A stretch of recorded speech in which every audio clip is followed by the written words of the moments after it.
a equal to -2 0 1 3 5 b equal to -1 0 2 5 6 மற்றும் c equal to -1 2 5 6 7 எனில் a minus b சேர்த்து c equal to a minus b வெட்டு a minus c என காட்டுக. Okay சாமி, பட்டியல் முறையில தந்துட்டாங்க. டைரக்டா ஓடிடலாமா? Yes miss. Left side b சேர்த்து c equal to left side full of a minus b சேர்த்து c equal to right side bracket a minus b equal to right side bracket a minus c equal to right side full of a minus b வெட்டு a minus c equal to b ஐயும் c ஐயும் சேர்க்கணும். First யார் எழுதுங்க?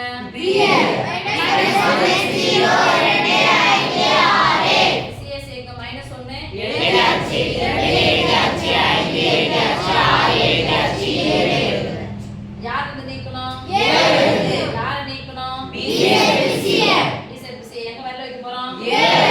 இருந்தா விடுங்க, இல்லனா இருந்தா இங்க தான் கேன்சல் பண்ணனும், இங்க போயிடாதீங்க. -2 இல்ல 0 இருக்கு, அப்ப விட்டுறணுமா? அடுத்து 1 இல்ல 3 இல்ல 5 மீதி a வந்து மட்டும் மீதி எழுதுங்க பார்க்கலாம். -2 1 3 சமன்பாடு 1 1 எடுத்து எங்க எழுதணும்?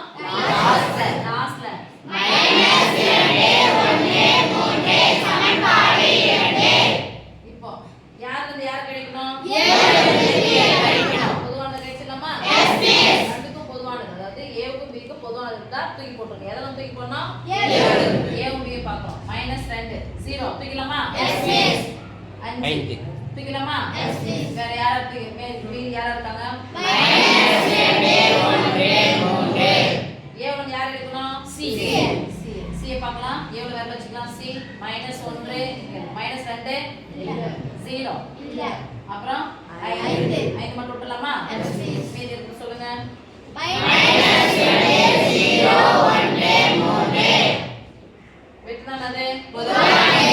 a minus b க்கும் a minus c க்கும் பொதுவானது. -2 1 3 எழுதியாச்சு. இப்ப சமன்பாடு 1 ரைட் சைடு சமம்னா லெஃப்ட் சைடு சமம். சொல்லுங்க. சமன்பாடு 1 மற்றும் 2